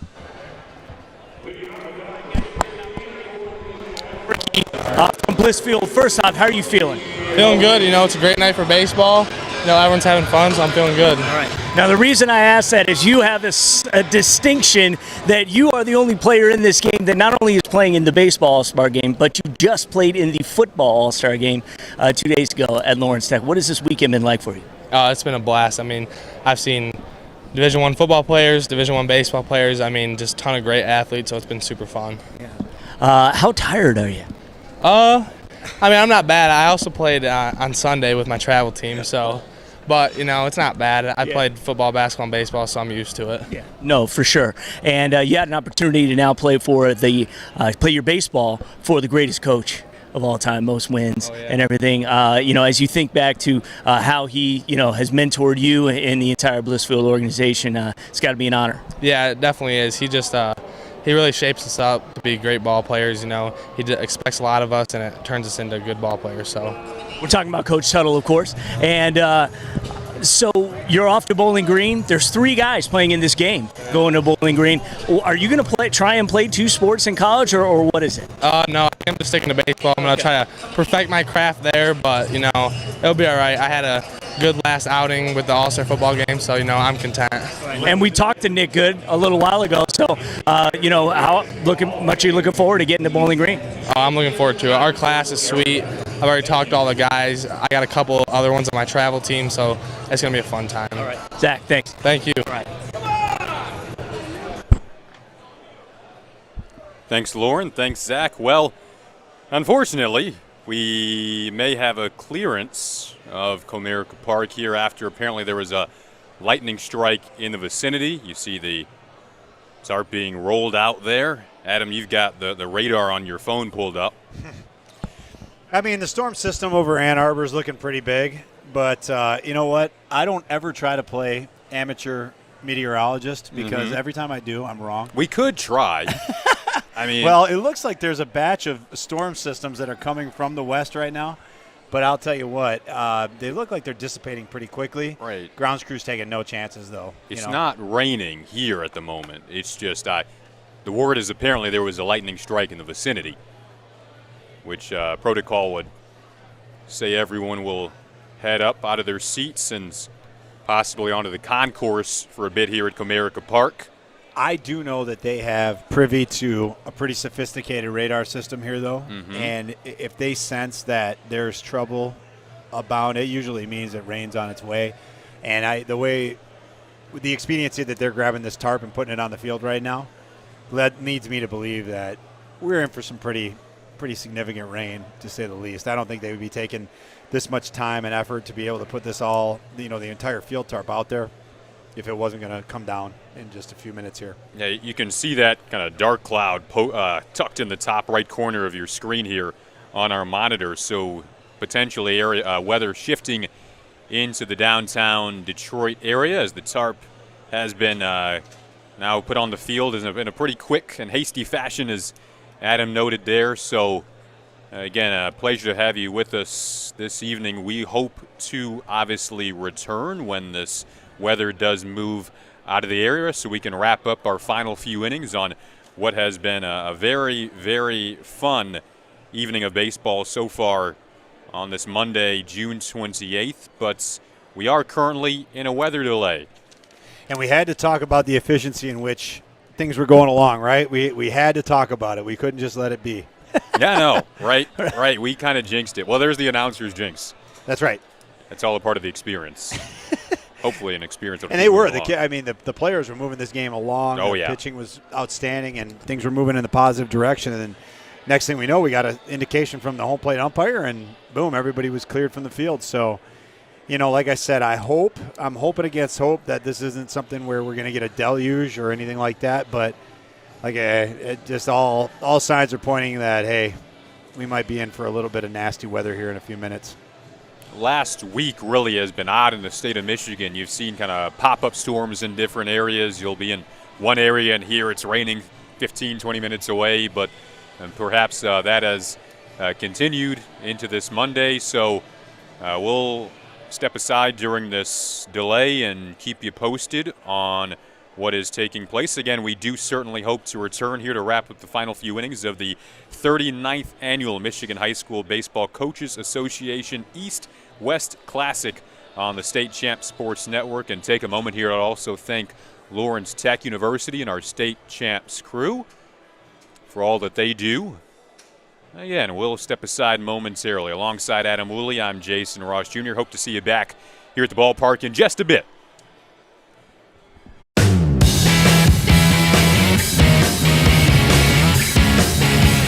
It is my pleasure to announce that we have a brand new 2-year partnership with the Michigan High School Baseball Coaches Association. And this spring, we have a weekly segment we're calling In the Dugout to celebrate the fact that the great game of baseball is back. Joining me today is the head coach at Grosse Pointe Woods University Liggett, Dan Cimini.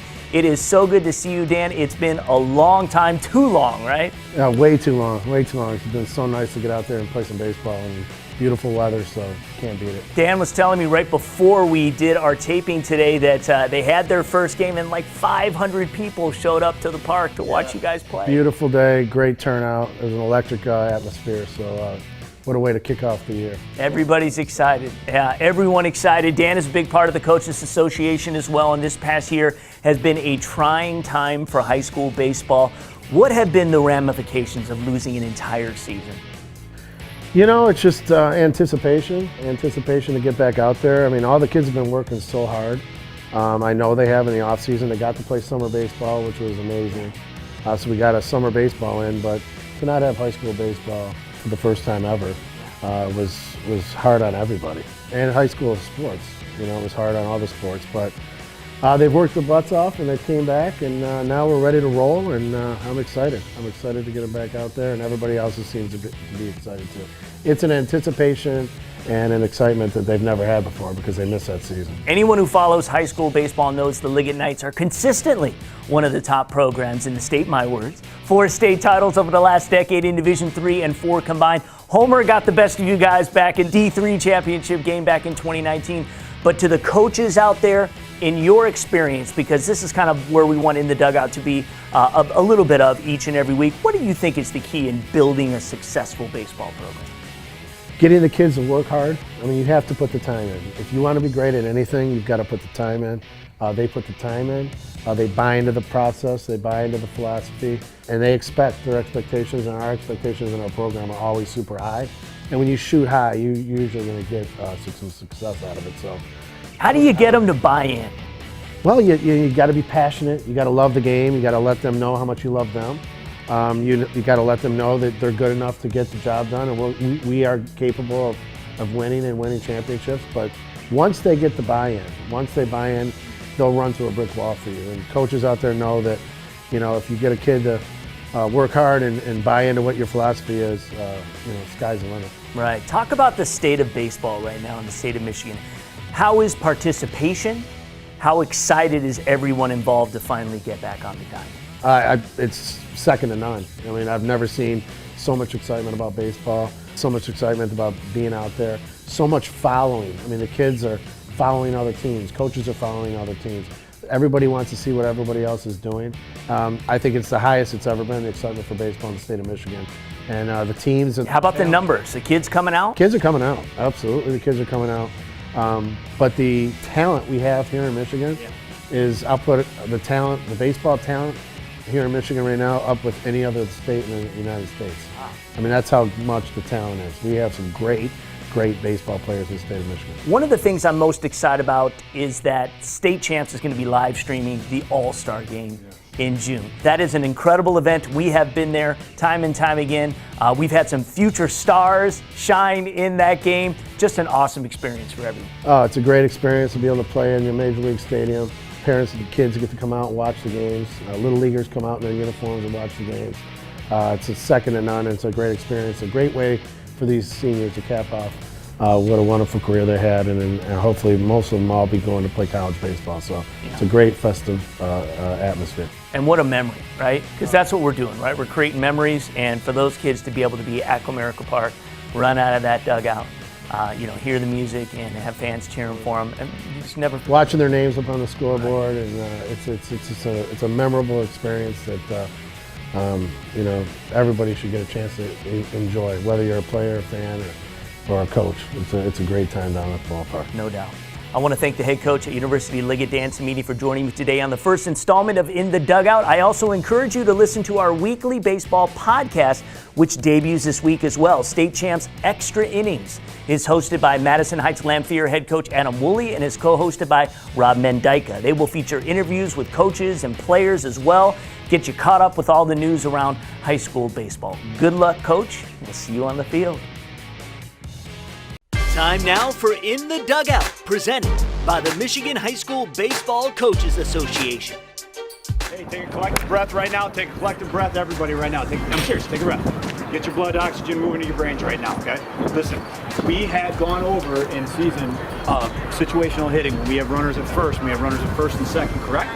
Yes. We got to start getting into that mental approach, okay? For nearly 2 decades, Adam Woolley has been the head man of the Madison Heights Lamphere baseball team. It was an easy decision. He's got Rams blood coursing through his veins. His parents are graduates. He's an alum, as is his wife. Following a successful career in TV and radio, when the opportunity presented itself to get back to Lamphere, it was a no-brainer. I had a career previous to this in marketing and public relations and also in radio and TV, believe it or not. And I had the opportunity to start teaching, and it was just one thing led to another. All the stars aligned, and my coach stepped down in high school. He was the coach here before me, Frank Persicino, and the job opened up, and it was like just a natural fit, and I was blessed to be able to do it. And I was telling the coach today, I said, it's just amazing. Sometimes I'll drive home and I'm like, how did this all fall into place? How did this happen? And because I love it so much. After all, this is home. I understand a kid from Madison Heights. I know what it takes to come from a blue-collar town and to not necessarily have every single advantage. And that's the kind of players that we turn out here. They're gritty guys who are going to get dirty. They're going to give you everything that they have. And our record has, I'm not talking wins or losses. I'm talking about the way we compete. Kind of shows that we have in us that we want to play along with the bigger schools like a Bloomfield and L'Anse Creuse and be there and not only compete, but to go out there and give them everything we have. As the TV radio teacher at Lamphere, Adam soon jumped on the podcasting train. He wanted to find a way to support baseball in Michigan. Podcasting is something that I got into basically when it was in its infancy, as far as listening. I was a big fan. And I thought, we need some vehicle that's going to be able to explain a little bit more of our platform and maybe even direct coaches into something that we are trying to share with them. And so instead of it being just a newsletter, which people nowadays will just pick up, throw away, and go on, I thought, what better way than a podcast? We can produce it here locally. At the school, we have all kinds of equipment, and it just was kind of a natural thing. And through clinics and just relationships, was able to get in touch with a lot of college coaches and then obviously high school coaches and just made it happen. And it's all about sharing his love for the game. We want to grow this game and make it something so that our kids get recognized and know, because there's a ton of talent here in the state of Michigan. And we talk about gritty players. Those are the kind of kids that have to go onto that Division I level and be gritty, but they can turn into some great players like you're seeing DJ LeMahieu do and Jacob Cronenworth. These kids are making their mark now in the MLB, and it's a testament to the kind of program that they came from and the state that they play baseball in. The Michigan High School Baseball Coaches Association is an amazing organization, like minds, really like a family. It's a great fraternity. It's a fraternity that we learn from one another. We associate with one another. We're on a text thread constantly. So a lot of the trials we go through together, a lot of the celebrations we go through together. And I do believe that we've got a group of guys that are working in the best interest of not only growing the game of baseball, but also making it just something that the state of Michigan can be proud of, because it was a lesser thought. It was something of an afterthought. Basketball and football had reigned supreme, and what we want to do is just put it on the map, keep it on the map, and make it something that is equivalent to those sports. Our partnership with the MHSBCA is to help bring awareness and grow the great game of Michigan high school baseball.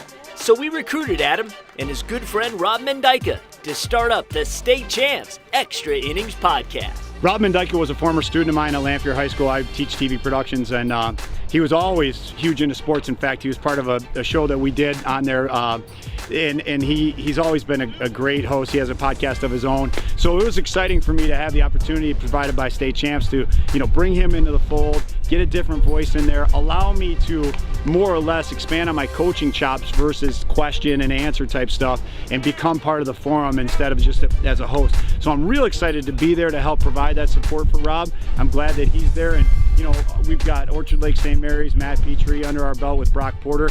We had Scott Evans, Dan Griesbaum, and Matt Fournier on the last show, and next week we're going to get Juan Sanchez from Detroit Western. So we're touching every part of the state. We want to get up to the west, get up north.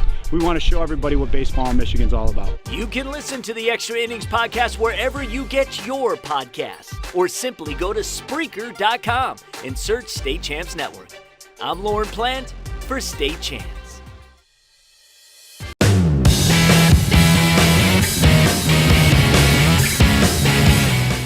Welcome to our third week in the series we call In the Dugout, a weekly segment here on State Champs where we talk with a baseball head coach from the great state of Michigan. Joining me today in studio is the head coach at Trenton, but he's a man of many hats. Coach Todd Zalka is also the president of the Michigan High School Baseball Coaches Association. Thanks for coming in.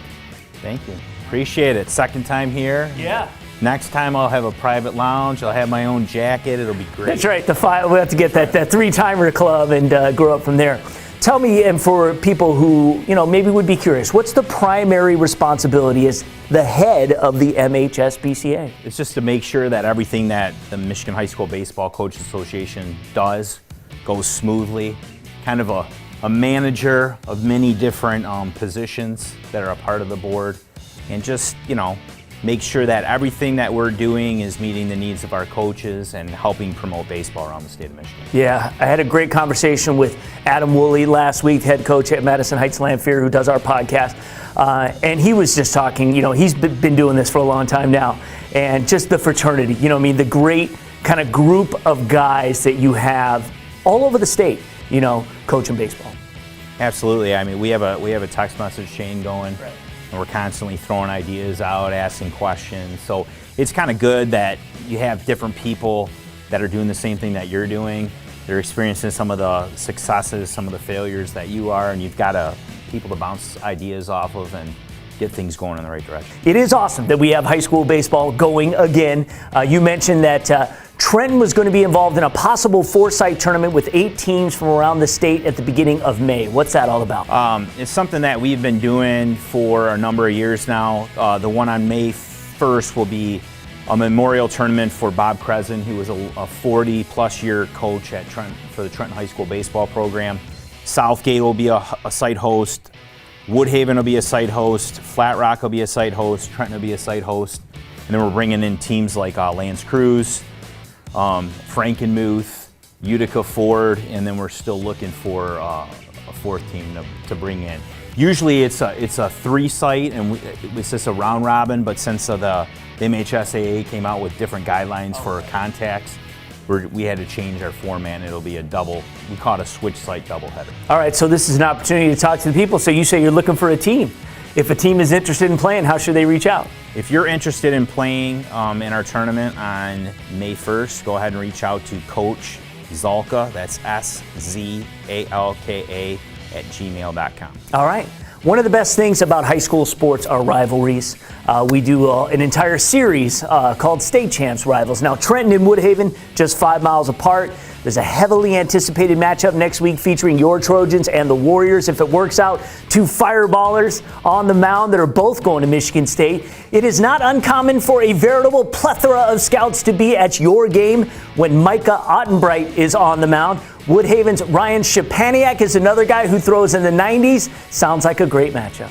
Oh, it is. A lot of people don't know, back in, I think it was the late 60s, Trenton had the opportunity to acquire the land that is Woodhaven. Oh, I did not know that. And they did not do so at that time. And then maybe a few years later, Woodhaven's formed their own school district. So at that point in time, a natural rivalry was born. I'm a Woodhaven grad.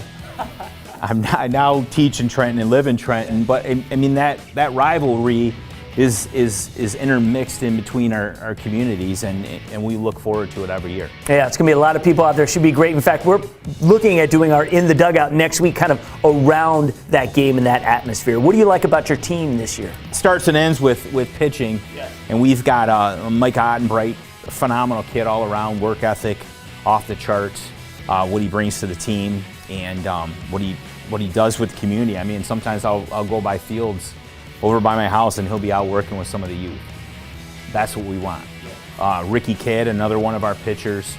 Just the other day on Monday, Micah and Ricky combined for an 11-inning no-hitter over Wyandotte, which we won 5-0. Phenomenal game there. Hats off to Wyandotte. We've had some underclassmen, and I think everyone's going through this. They don't know what they're going to have because, we were off for a year.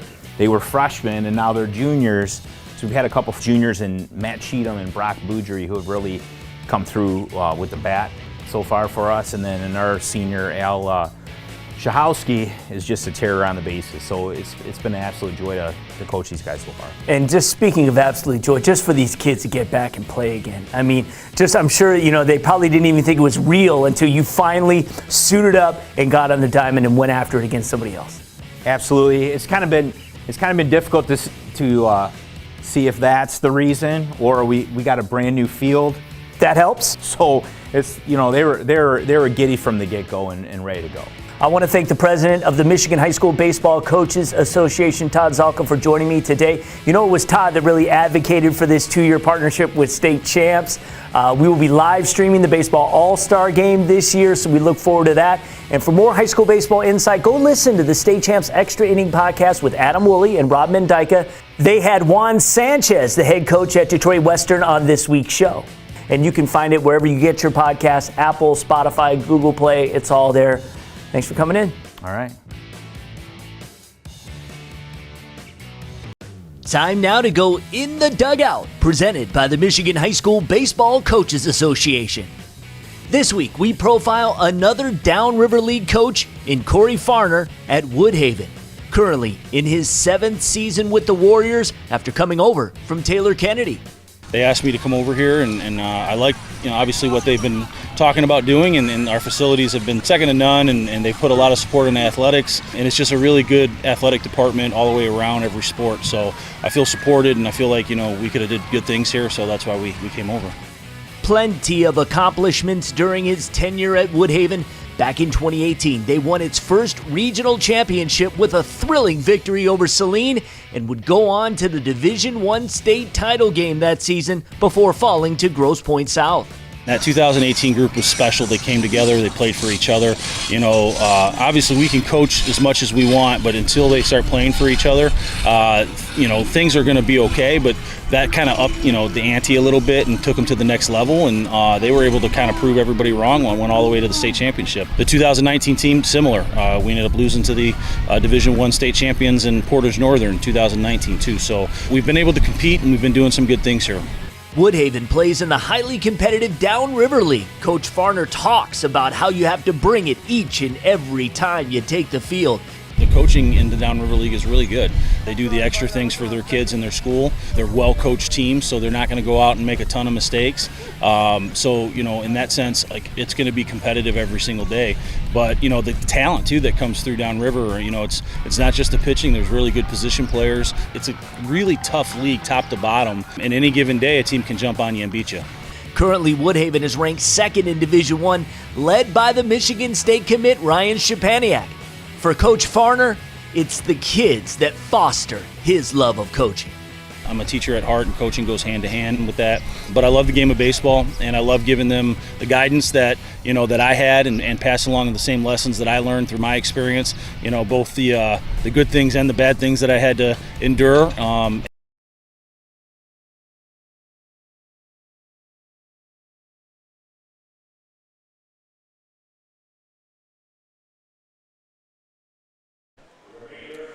Welcome back into the State Champs Sports Network. Jason Ross Jr. back with you as what we thought was pretty ominous weather has now made its way officially into the downtown Detroit area and over at Comerica Park. We do have some unfortunate news that the rest of the game will be canceled.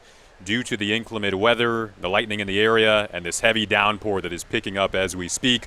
2-1 will be the final in favor of the East All-Stars. The players have grabbed their equipment, departed the dugout. Coaches have left. Fans are on the concourse and leaving as we speak. So again, unfortunately, we do have to cut things short tonight because of this weather that is really, really settling in now. 2-1, again, the final in favor of the East All-Stars. It was fun to bring to you what we could bring to you tonight. Our fantastic crew on hand from state champs, Adam Woolley, Lauren Plant down on the field today. I'm Jason Ross Jr. Kevin Trozinski was our producer. Just such a fantastic evening, as unfortunately wrapped up a little early. Denver Rokon behind the cameras alongside Kia Tyus as well. But we will step aside and say so long from Comerica Park. Thank you for sticking with us as long as you did. For State Champs, I'm Jason Ross Jr.